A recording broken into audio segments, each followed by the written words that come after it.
Hi, I'm Karen Brown, and I'm an unconscious mind expert in the field of leadership and professional performance. And today on Dov Baron's podcast, we are talking about the controversial subject of how the unconscious mind works and how it actually holds you back from achieving your highest potential and performance. Tune in. Congratulations! You are tuned into Dov Baron's Leadership and Loyalty Show, the #1 podcast for Fortune 500 executives and those who are dedicated to creating a quantum leap in leadership. Your host, Dov Baron, is the founder of FullMontyLeadership.com. He's an executive mentor to leaders like you, a contributing writer for Entrepreneur Magazine, CEO World, and he's been featured on CNN, Fox, CBS, and many other notable sites. Dov Baron is an international business speaker who was named by Inc. magazine as one of the top 100 leadership speakers to hire.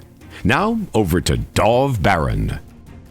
Welcome, dear friends, fans, and fellow aficionados of leadership excellence. Thank you for joining us on this episode of Dov Baron's Leadership and Loyalty Tips for Executives, part of the Full Monty interview series. I'm your host, Dov Baron, founder of Full Monty Leadership, and I'm here to assist you tapping into your deep greatness so that you can reach that next level of clarity, focus, purpose, and profit in your business, your life, and your leadership impact. Today, we'll be taking an insider look at that inner saboteur that keeps you from reaching your full potential. Remember, you can chat about this episode of the show or past episodes in our Facebook community by simply going to Dov Baron's Leadership and Loyalty Podcast inside Facebook. If you're a new listener, new viewer, thank you for joining us. Strap yourself in. We're about to go full Monty. Remember, you can find us on iTunes, Spotify, iHeartRadio, or wherever you tune into podcasts.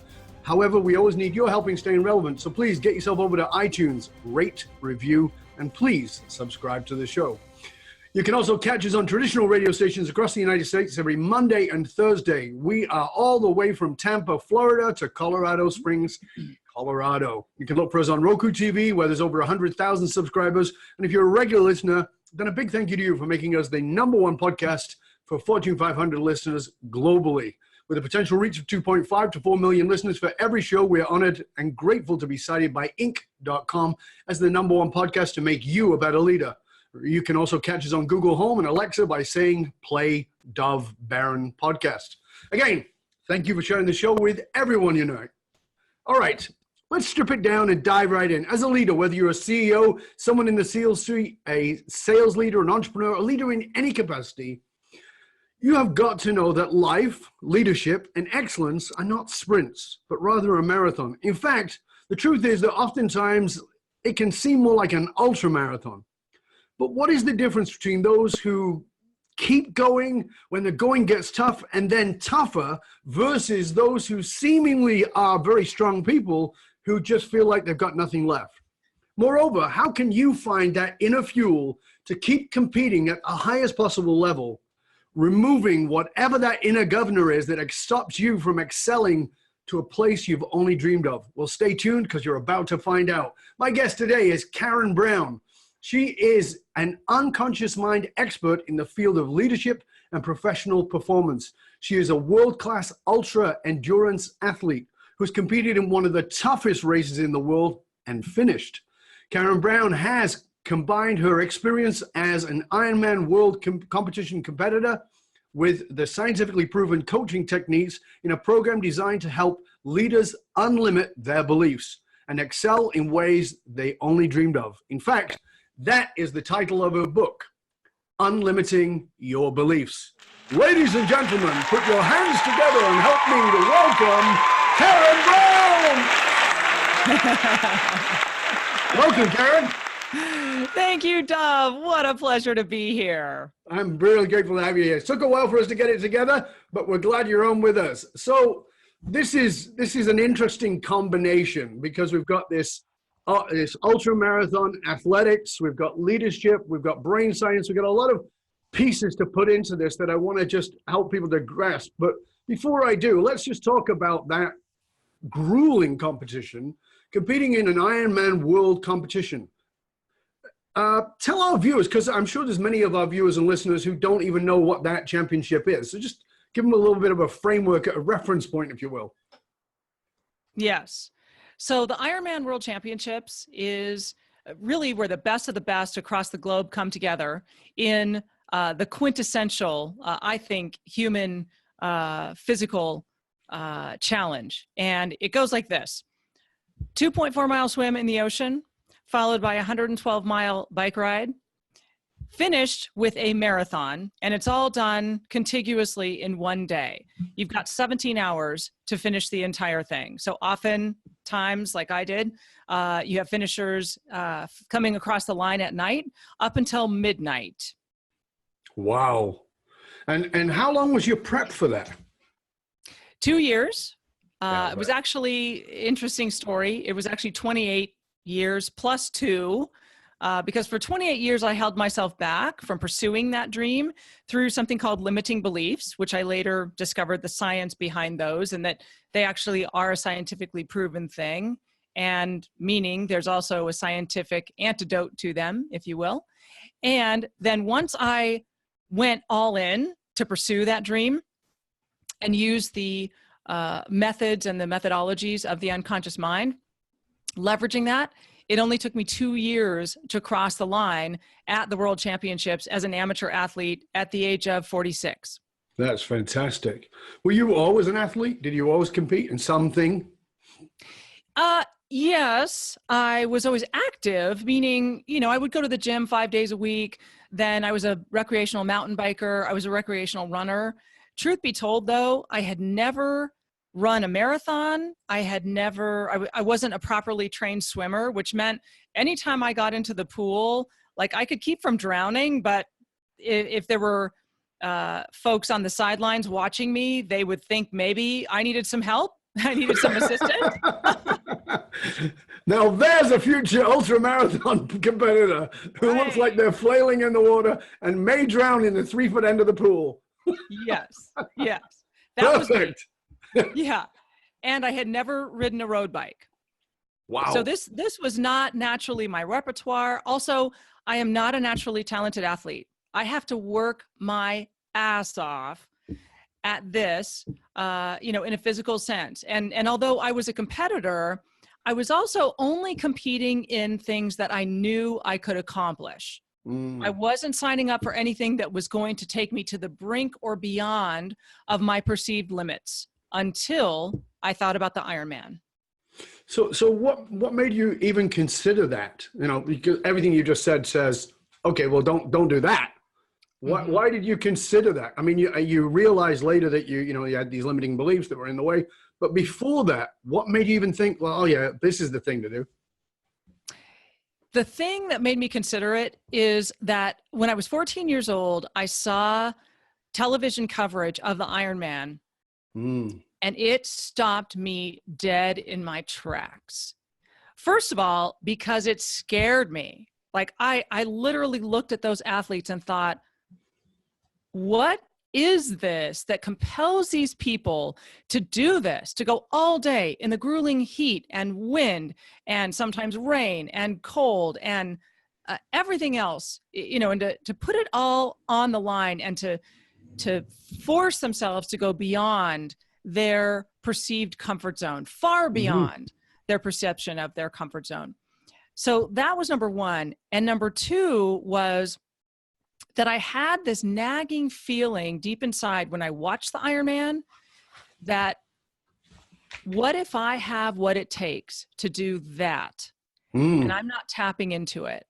What if I am living a small, safe life, only doing what I know I can accomplish? And that feeling started to sicken me, and it started to grow over those 28 years, right? Because that feeling had some emotions tied with it. And ultimately, I know everyone can relate to this, that I thought I could do it. And that's what was causing those feelings and that emotional reaction.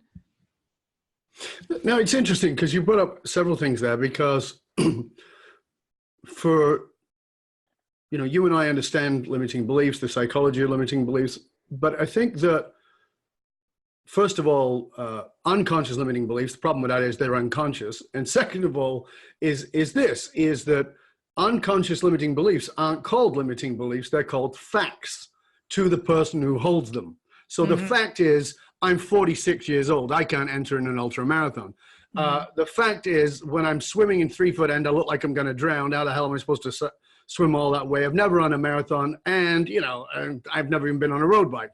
These are all facts to the mind. So as our viewers and listeners are listening in, they may not be aware of, quote, limiting beliefs as such. What they're aware of is their disabilities, their inabilities, their facts about who they are and what they're capable of based on history, which has also reinforced the crappy beliefs. So even to get to that place, you had to overcome a certain belief, or even around, because you said you were in your 40s when you first did it. What was the first sort of endeavor into confronting those beliefs about what you were capable of? That's a great question. So here's how this worked, and how it worked for me, and also why I wrote the book about this, because I wanted everyone to have this information. I wanted it to be accessible to everyone, because this is the way everyone's unconscious mind works. It's exactly what you said, that we think these things are facts, but in reality, they are these things called limiting beliefs. So it would work like this for me, where for 28 years, I would say to myself, and this came from a limiting decision that came from comparison when I was very young. And it went exactly like this. Well, those people on TV doing the Ironman, they are elite. They are athletes that are at a very, very high level. And I am down here, this lowly recreational amateur athlete that can't swim and can't ride a road bike, et cetera, hasn't run a marathon. So how could I possibly compete against these people, right? That is the essence of a limiting belief. And it's a decision that we make that is really our unconscious mind just trying to protect us from something that it interprets as a threat or dangerous, right? That might be a threat to our life or our way of life. And so it just steps in to protect us. Nope, poof, nope, not going to have what it takes. I compared myself to the elite athletes at the World Championships, and I'm not like them. I can see the gap between us. And then the unconscious mind interprets that as fact. That is evidence, right? So then I just started carrying that with me. Every single time I would see the Ironman, I'd have that same limiting belief coming from the same limiting decision until, and that's nothing more than a habitual thought pattern, right? Absolutely. Yeah. But we think it's fact, and therefore that it's hard evidence. There's nothing we can do about that. But here's why I think this topic and this piece of information is so compelling, because it is not fact. And I was taking that as fact for 28 years. And I know people who have done the same thing in their life or their business or, something similar for longer than 28 years. Sure. That ultimately they peeled back the layers, they undid the evidence, they, put it under a microscope and ultimately found, oh, wait a minute. What I felt inside, that nagging feeling that, yes, I could do that, I had what it took to accomplish that, was right. It wasn't that I couldn't do it. It was that I could. But oftentimes there's a catalyst for an awakening, because as I said, a limiting belief is not a limiting belief, is a fact, until we have some catalytic insight, some moment that goes, this is bullshit. I'm so, this is nonsense I'm making up.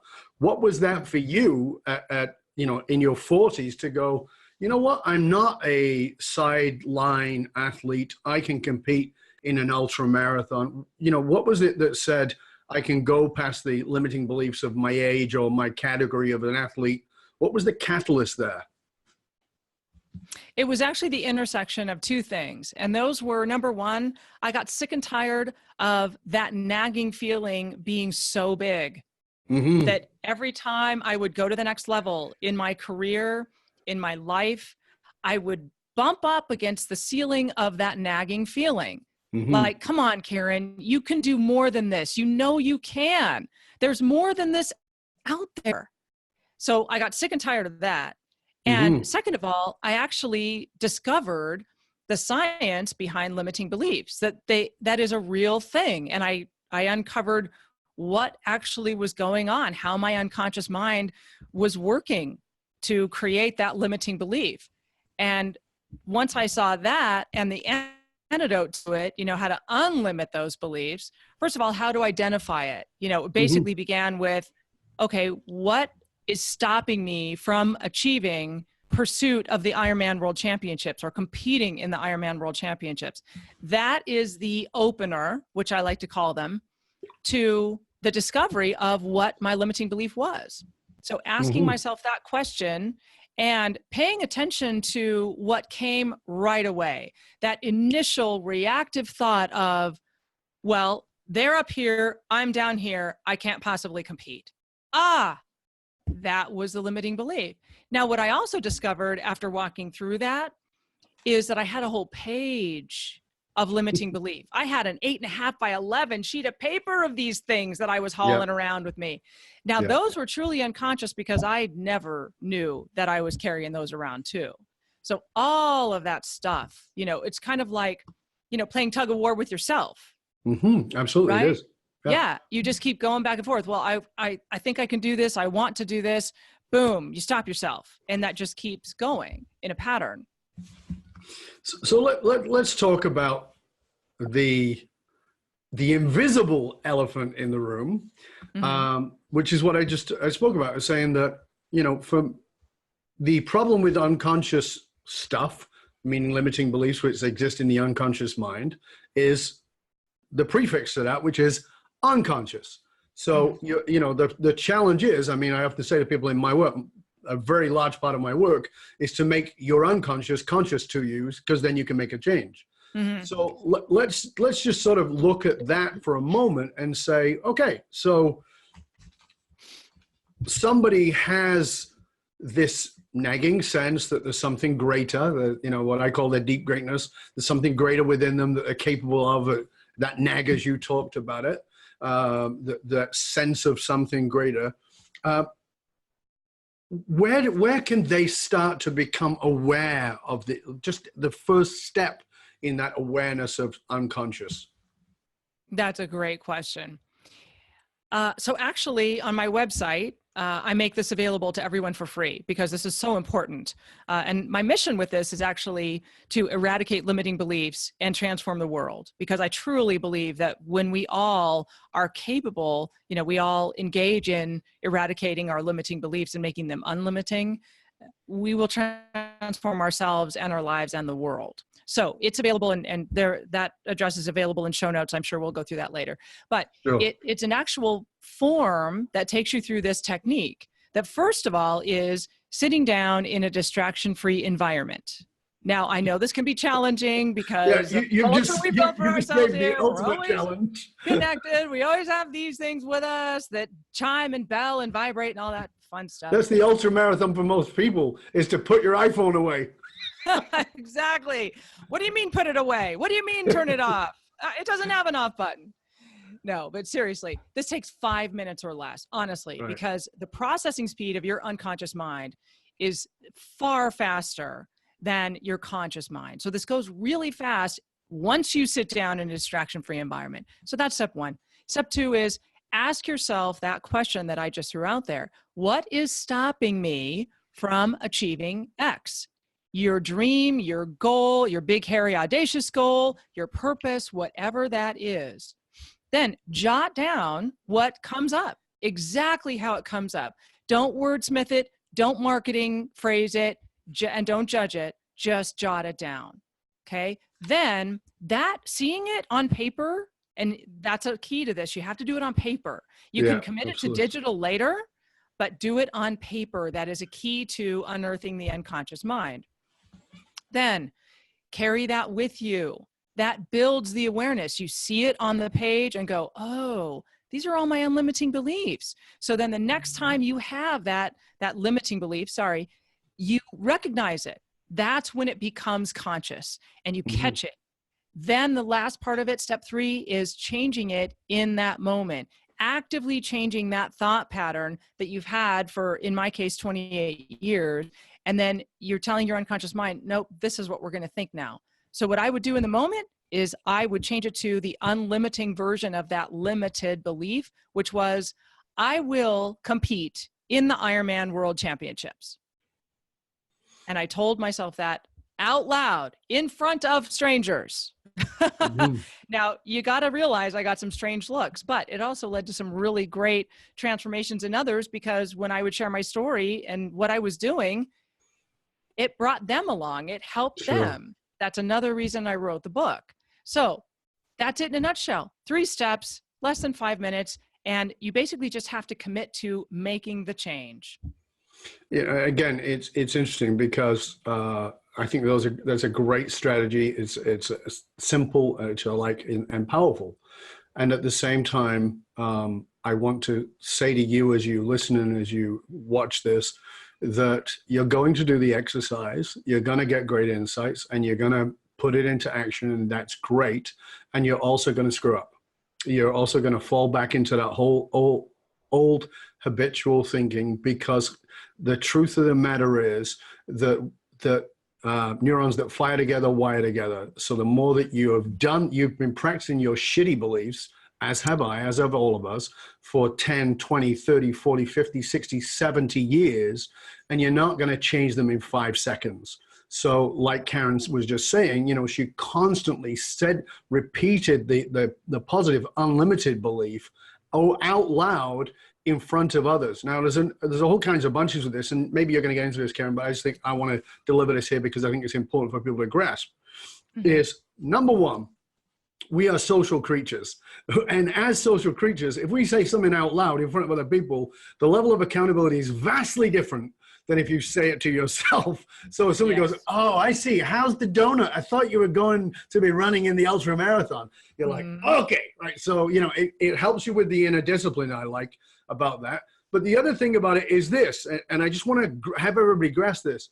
If you are, you have to be discerning about who you share those unlimiting beliefs with and those visions with, because sometimes you're going to share it with people who are going to shit on you and tell you you're not what you want to do. And most likely those are going to be the people closest to you. And here's why, just so you understand, not because they're assholes, although it's an asshole behavior, it's because you told them.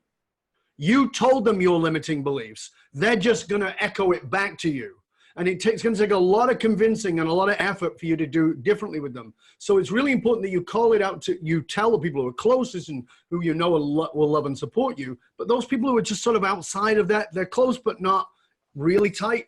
You've been feeding them a story about who you are, and then doing nothing more than feeding you that story back. So there's a level of discernment here. I love the out loud. I love you tell people, but be discerning about it.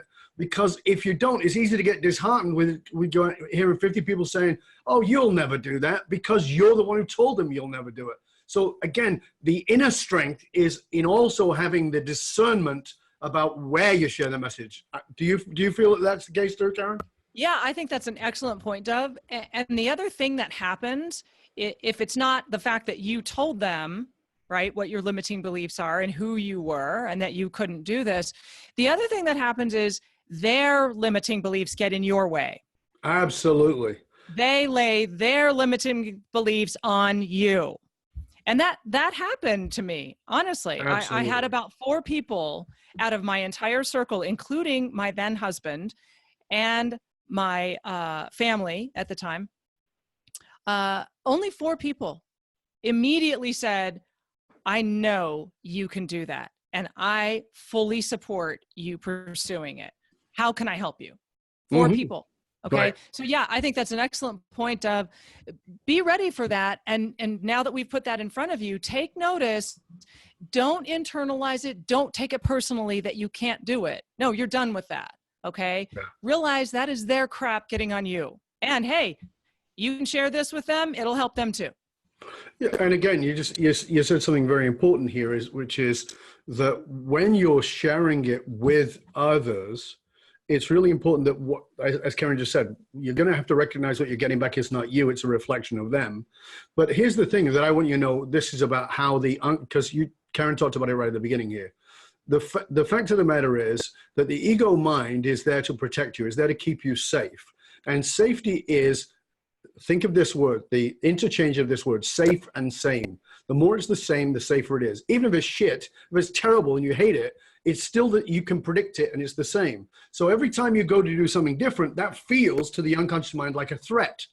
And so here's the deal. If I'm your close buddy and I hang out with you and you're going to go run an ultra marathon and I'm sitting on the couch binge watching Netflix and eating my potato chips, I'm going to start feeling bad about that.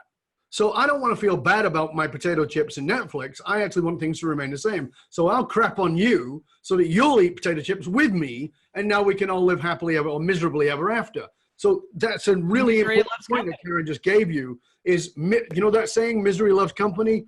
Misery doesn't just love company. Misery actually bonds company. It brings us together. We get bonded in our misery. And if you threaten to pull away from that, then I feel like you're abandoning me. And people who love you will say that. Oh, you think you're better than me now, don't you? Right? And they'll say shit like that. It's got nothing to do. Or you don't have time for me now. You're too good. Exactly. You don't have time for me now. Or you know, you're leaving me behind. No, you're staying where you are. That's the distinction. I'm not leaving you behind. You're staying where you are. I'm inviting you on the bus, but you don't want to come. Okay. Yeah. Powerful stuff. What is interesting about that though, Dov, is if people keep seeing you and you are staying the course, you are consistent, you keep doing it, you keep doing it, you keep doing it. And every time they're asking you, hey, how's that going? It's going really well. Hey, you know, I learned a couple things. I failed forward and I picked myself up and I'm still moving forward. And I've got this next race coming up, or whatever the update was that I would give them. It actually did end up bringing them along too. I mean, there were ultimately very few people in my life that just planted roots where they were and refused to move forward. And I did leave them behind, or they just stayed where they were. And I moved forward. And that's the heartening thing for me. You know, another reason that I wanted to put this book out there, because, you know, our potential is really unlimited. And really the only thing that holds us back is ourselves. That's the other thing I learned in 2010 when I had this awakening. I thought, wow, nobody's holding me back from this but me. Right. And that's all that's been happening this whole time, this 28 years. It's amazing, eh?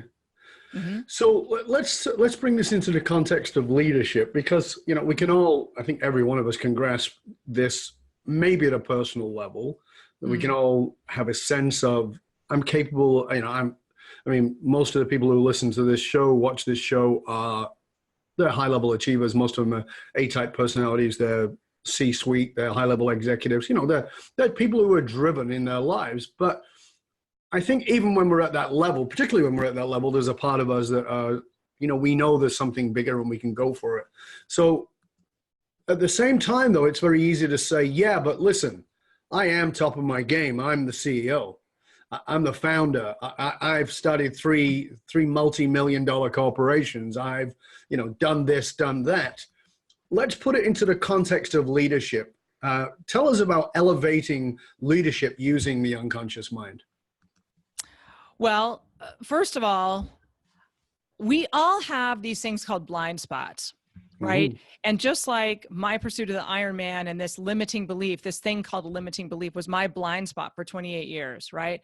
Because during that time, I was very outwardly successful. I was a corporate executive. I was a great leader. I always brought great results, you know, like I'm sure all of your audience members are, and they're thinking about that right now. However, what I'm happy to report is that my blind spot was pursuing the Ironman. It was this big, hairy, scary, outrageous, ridiculous, audacious dream called the Ironman. And at the time, I thought that those two things had nothing to do with each other. This big personal dream and my business or my leadership performance, I thought, oh, those are two separate things. I couldn't have been more wrong. Actually, pursuing and achieving the Ironman opened up everything in my leadership performance. It caused me to be able to self-assess and identify those blind spots, specifically in my business, in my leadership, in my professional performance, that I was still blinded to prior to that. It also helped me see how I could elevate all of those things and how I could elevate the performance, unlocking that for my team members. Right. You know, where I had a level of belief, a new level of belief about their performance, what they were capable of. And when I actually got out of their way as a leader and gave them that belief and helped them think at a higher level and identify what their purpose was, what their higher level looked like, what it would be for them to elevate, I watched them flourish like I never thought they could. I never knew that they could. Right. And I was able to elevate far past levels of leadership that I thought were possible prior to that. Because you know what? After the Ironman, I discovered there was something bigger than that called the Ultraman, which is truly off the rails. It is a 3-day, 320-mile triathlon. Oh my goodness. And at first, that blew my mind. I'm sure. This is what is relevant to the C-suite people listening right now, okay? Whatever's blowing your mind right now, it is absolutely possible. There is a pathway to it. You just haven't figured it out yet. Right. It is possible. The easier thing is to just say, oh, it's a fact, we can't do that. It's not possible. Or it's not possible in my industry. Gosh, if I had $1 for every time somebody said that, I could have retired 3 times over now. Yeah. Right? Oh, it's fine for that industry, but not mine. Exactly. No, that's crap. The feeling that you have that it is possible, like way deep down inside, let's just be real here, leaders, because we know on top of that feeling is what we covered up with, which is, oh, that's just not possible. Right? But what's below that is, what if that is possible and I just haven't figured out how to do it yet? Or I can't figure out how to do it, right? Those are called blind spots, and those are the doorway to elevating success and leadership and professional performance. You know, these unconscious or limiting beliefs, I think it's important to know that as a leader that you do have them. And even though you've excelled and even though other people might look at you and go, I wish I was you, you're going to have them because they exist inside all of us. But the other level of this is to look at how you, and because, you know, this is just what Karen was sort of guiding us towards here, is that we do this to other people. We put those limiting beliefs on our teams. And we say, well, you know, Susie is not really capable of that, or Bob is never going to step into that. And these become our biases for how we see people. And again, as Karen talked about earlier, we're often projecting our own limiting beliefs onto other people. And this, you know, if you're going to elevate your leadership, then you've got to elevate those you lead. And that's it's a simple thing that most people forget. If you're going to elevate your leadership, you must elevate the people you lead. And all too often, we don't elevate the people we lead. We elevate our ego, we elevate our status, we elevate our PR, but we don't elevate the people that we lead. And that is vitally important for you to see the greatness in the people that you lead, to get beyond your bias.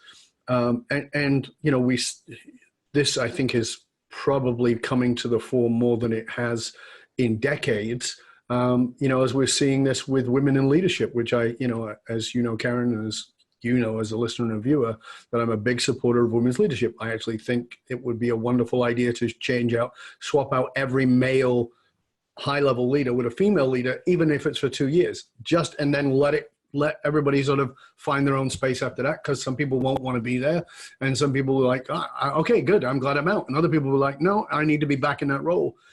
Because I think we've got so much limiting belief about gender and leadership roles. And there's a piece that was a great piece of research that I've cited in some of my writings about women in leadership, and how back in the early 2000s, some research was done by one of the major universities, and I'm sorry, I don't remember who it was right now, and saying that women had failed as leaders in the assessments. And that in the general assessment, the women were shown to be great leaders, but where they failed and why men were saying they wouldn't be leaders is because women wouldn't create a vision for the organization. And then when they dug deeper later on, of course, they went back and later on, and what they found is the women wouldn't create a vision because they didn't believe that it should be their vision. They were collaborative, right? So they were saying, no, well, I'm not going to create a vision. It's not my vision. And that was seen as a weakness. Today, we understand that that is one of the great strengths of leadership, a leader who is collaborative. And women naturally, socially conditioned wise, I understand that it's still natural, but it's still socially conditioned rather, is that women understand the power of collaboration. And I think that this is another, so a societal or a cultural limiting belief that we need to break through. What's your thoughts on that? I completely agree. Yes. And I do think that women are natural collaborators. Absolutely. Now, I also see a little bit different evidence out there in working with female CEOs versus male CEOs. This is very interesting to me. And I've got some articles out there and a couple of speeches that I do on this topic. And I call it the oxygen mask syndrome, which goes like this. If I'm working with a male CEO, they're quick to make a decision, and they're quick.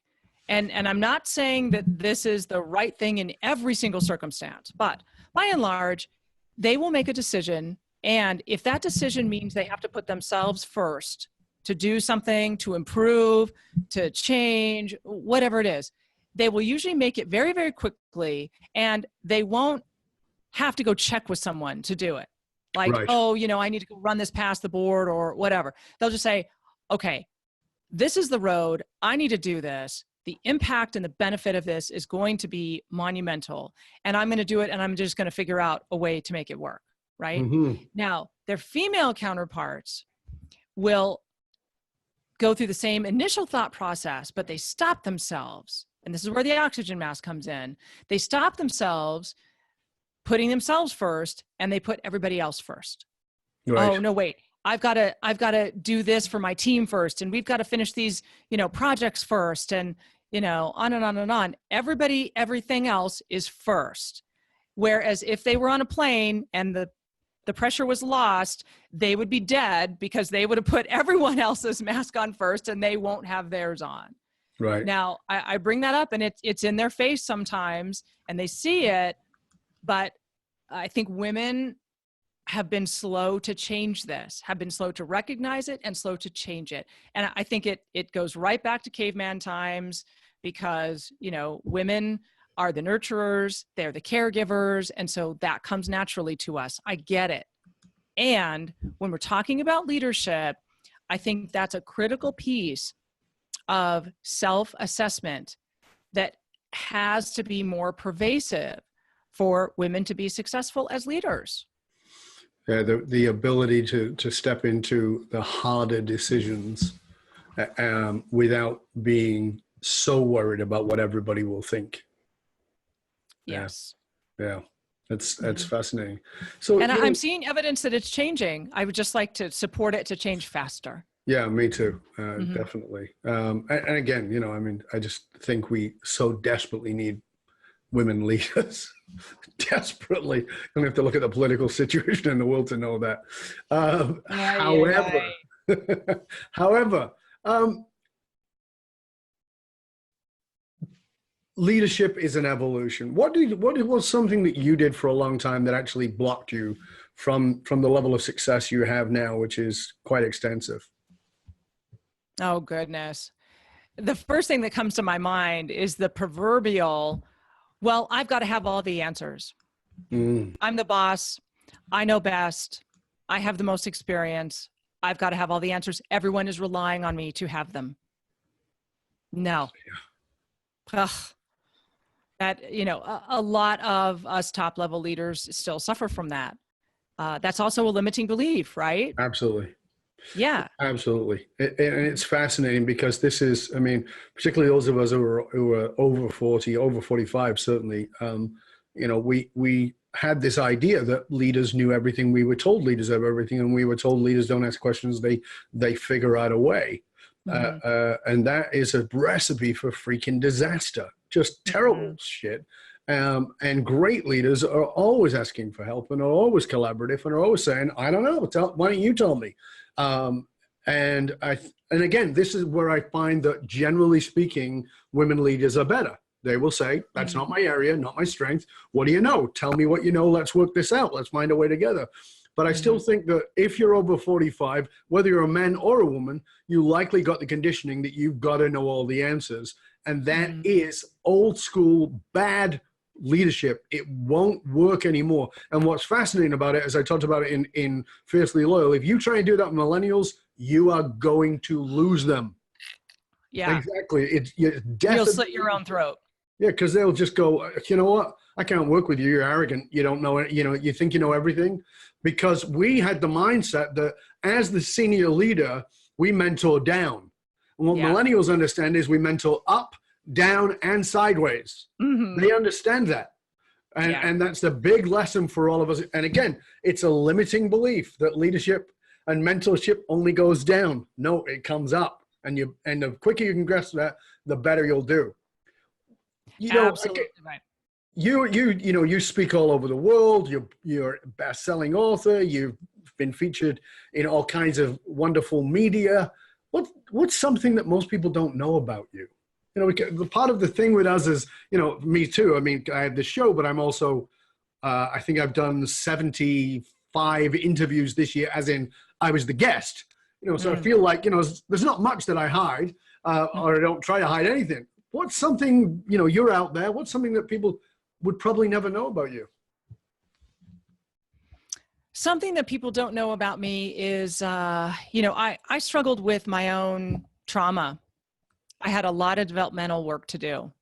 You know, so just as you were talking about a moment ago, you know, the way we show up is a certain, you know, persona, professionalism, that of an accomplisher, an achiever, which we are all those things. Of course. But at the same time, I had a lot of trauma to deal with, and I didn't realize it. You know, things like alcoholic parents and abuse, and, you know, and when you grow up with that stuff, you just kind of think, oh, that's just fact, right? I mean, it is fact. It happened. There's nothing you can do about it.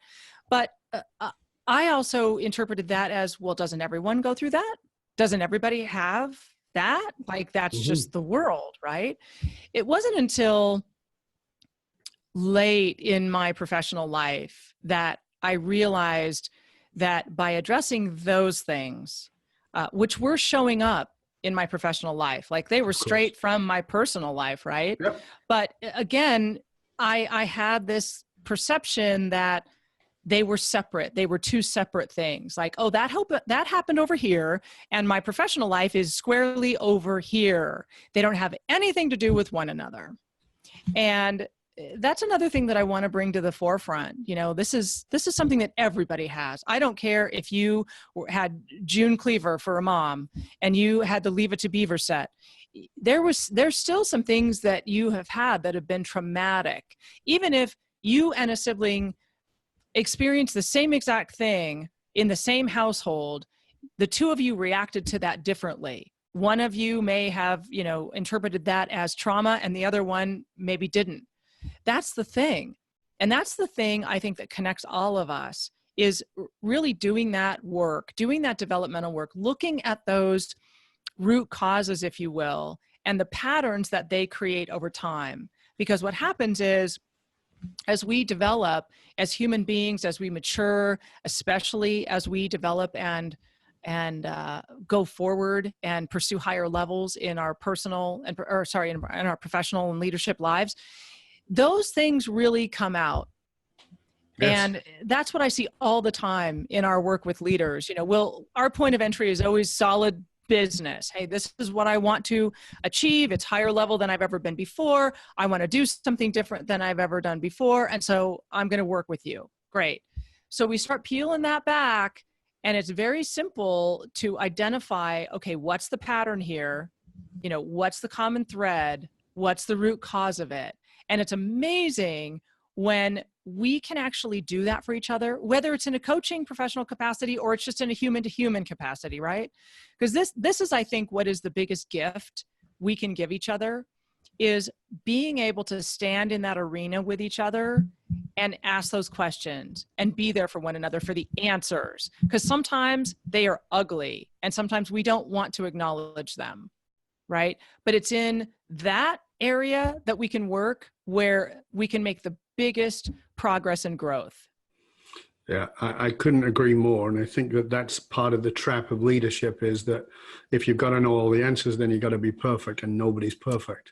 And every leader I know who is an exceptional leader is involved in their own evolution. It's not something that happens on the sidelines. It's something that they're actively in the process of evolving themselves.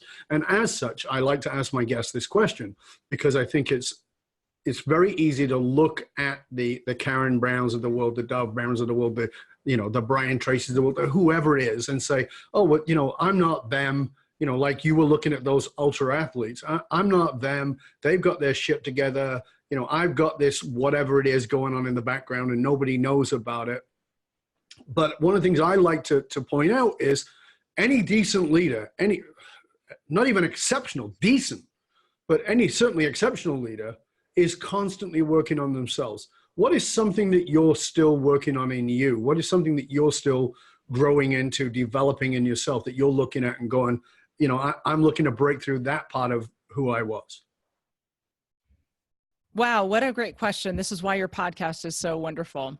Thank you. That's very kind. So the thing that I'm still working on is what I think a lot of leaders in our generation are working on and grappling with, which is letting go of reaction and internalization, which means you say something and then I apply a meaning to it. In fact, I just was talking to a CEO this morning about this. We got very deep into it. You say something, I apply my meaning to it. And it can just be my meaning of a word or a phrase. And that triggers me about something that causes me to have a reaction.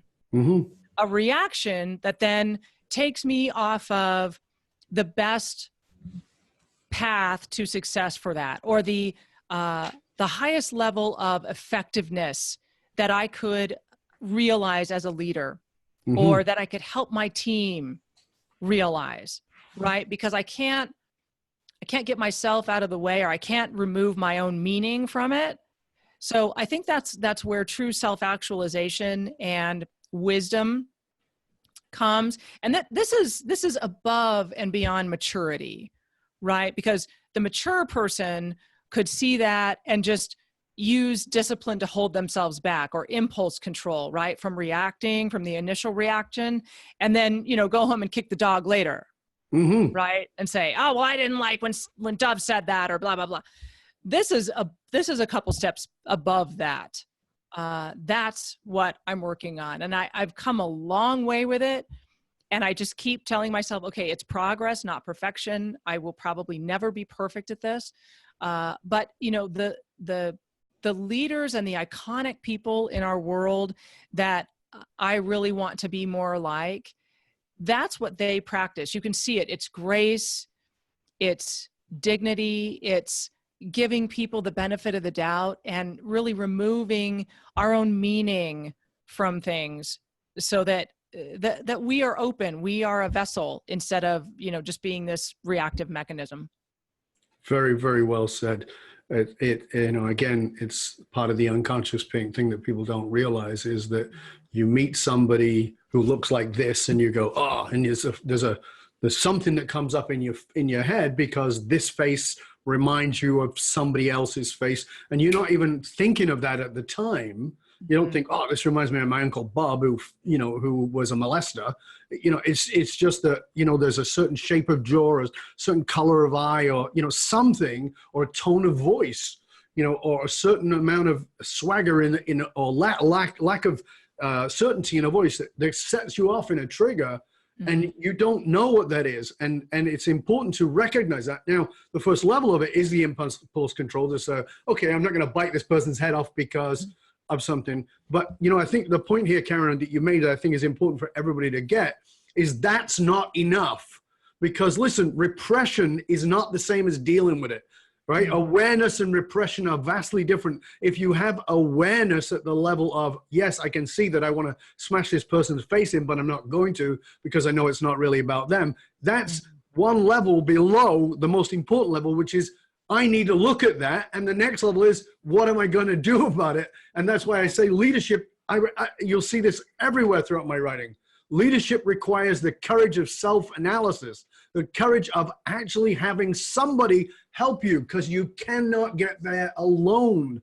I don't care who you are. I don't care how smart you are. I've been doing this as a profession for 34 years, and I've been working on myself for more than 40 years actively.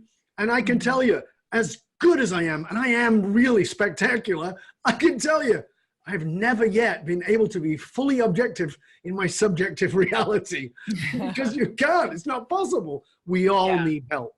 And that's a vitally important piece of all of us to get. So whether you're reaching out to Karen or me or somebody else, or it's not about reaching out to your mom or your aunt or your best friend. It's like, get somebody who can have some objectivity, who you haven't sold your stuff to, who can actually see you in a more objective sense.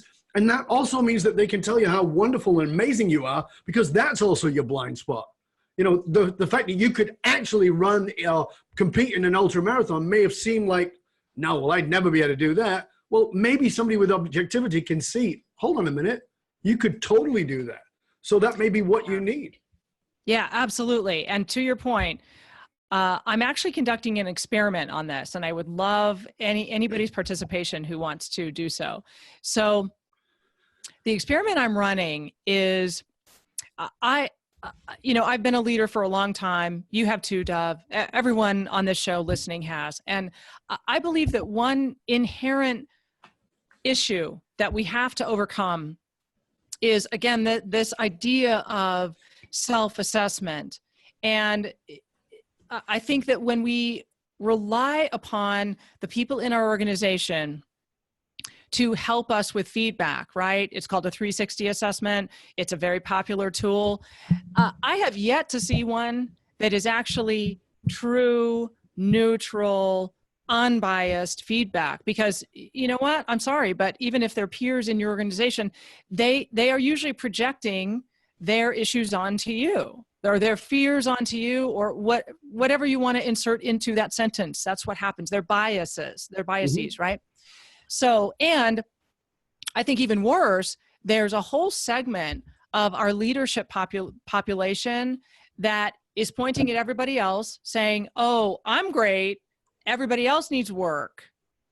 And, we're seeing a low level of retention, and it's a constantly revolving door.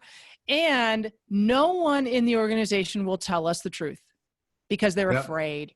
Right? They're afraid of reprisals. They have to put food on the table for their family. They have their livelihood, et cetera, et cetera, et cetera. And culturally, unfortunately, we've backed ourselves into a corner here where we don't want to invite conflict with anyone. So we'll say, oh, it really is the boss that needs to go and do some developmental work and needs to make some improvements. But, I shouldn't be the one to tell them.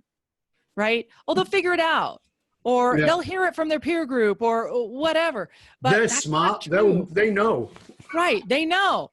No, they don't know. So this is the experiment that I'm running. Okay. So go to badleadergoodleader.com and you can just follow the instructions there. It's very, very simple. And I don't even want to know chapter and verse, the whole story or anything about that. What I do want to know is, if you know of a leader who no one will share the truth with, and they could use some improvement, they could use this opener, they need to hear the truth because they can be better. They can make a bigger impact, a better impact, right? Or even the leader who has taken those first steps to improve. Hey, let's give them some reinforcement, right? Because if you've done any developmental work like Dov and I have just talked about, it's work. It takes some time. It takes a big amount of energy. And you're right. You make improvements and then you slip back a little bit. And then you make some more improvements and you slip back a little bit. And it's a constant, consistent thing. Okay. It's a commitment, right? And so I want to also applaud leaders who are taking those steps. Absolutely. They are making progress. And the people in their organization are seeing it and are so thankful for it. But it's probably those people in the organization that are not going to say, hey, I've seen you making some changes. Good job, right? They're still afraid. They don't want conflict. Absolutely. We're happy to conduct this experiment and make a difference in that space. Fabulous. Fabulous. That's interesting. I'll definitely go and have a look at that. That sounds like a very cool place to go. So as we draw towards the end here, tell us what is it that brings Karen Brown joy? Well, first of all, I'm a big movie buff. My first job was in a movie theater, being a movie theater usher. And so I see every new movie, and then my favorites I watch over and over. It's my favorite thing to do, to actually turn my brain off and truly relax at night when I'm done for the day, to immerse myself in a great movie. And I'm also a voracious reader, so I love that too.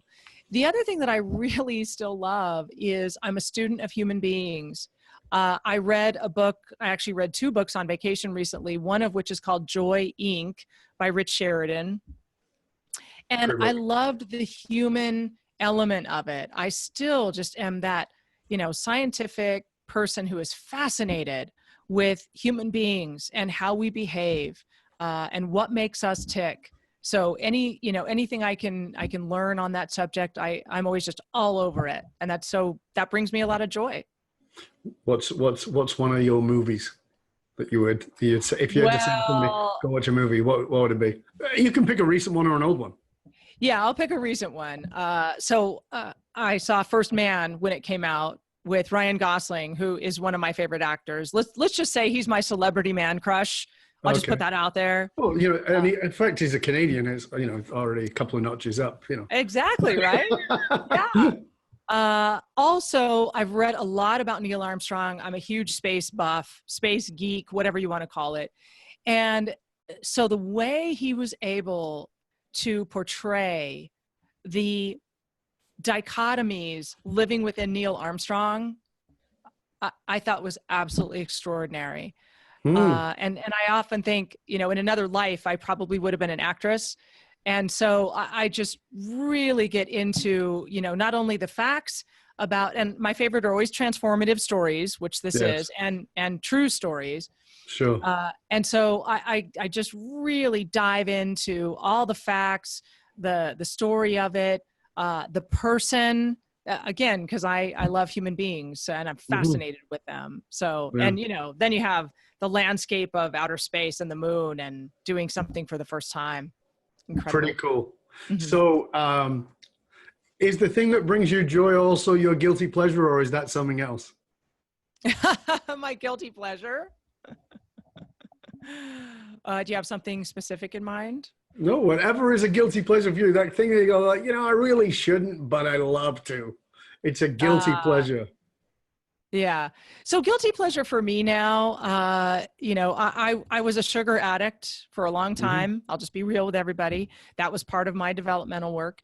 And so, my typical reaction to that would be, oh yeah, guilty pleasure is, eating something with sugar in it, something indulgent, something very rich. And honestly, I'm going to sound like a total nutritional geek here right now, square.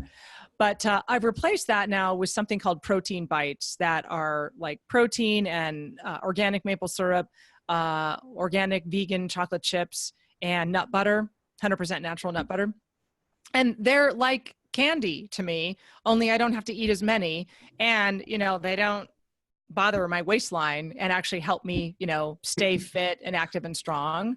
Also, I very much appreciate a lovely glass of wine, and I could have, before said 2, 3, 4 glasses, bottle of wine, but no, it feels better to just have one and, just really pick a good one. I'm a big fan of Italian and French wines now because I traveled there for 2 big races recently, last year and the year before.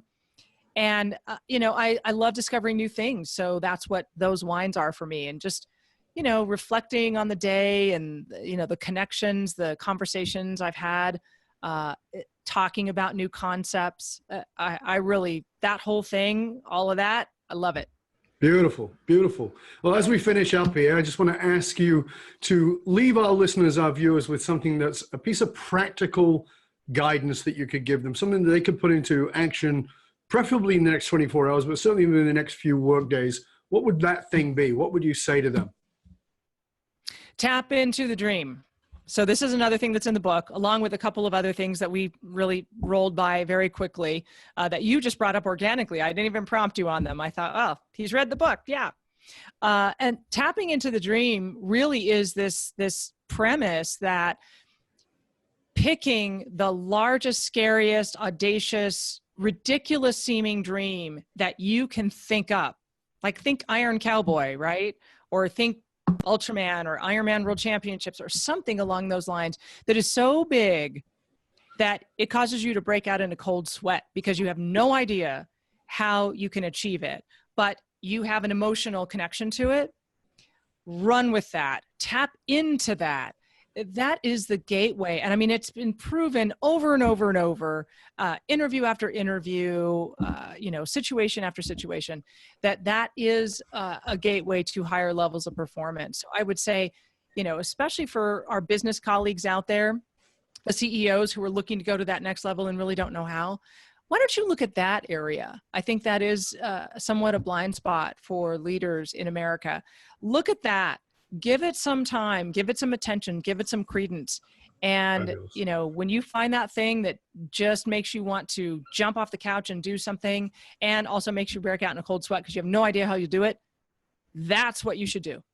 I agree. Fantastic. Thank you so much. Karen, please tell our viewers, our listeners, where they can find out more about you and all the wonderful resources that you offer. Wonderful. Here's where you go. The name of my company is Velocity Leadership Consulting.com.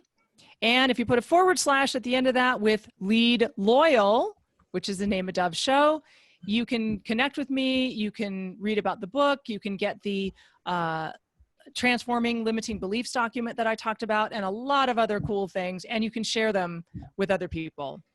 Fabulous. Thank you so much, Karen. It was a real pleasure, honor having you here. Thank you so much for all that you shared, for your wonderful insights and your clarity.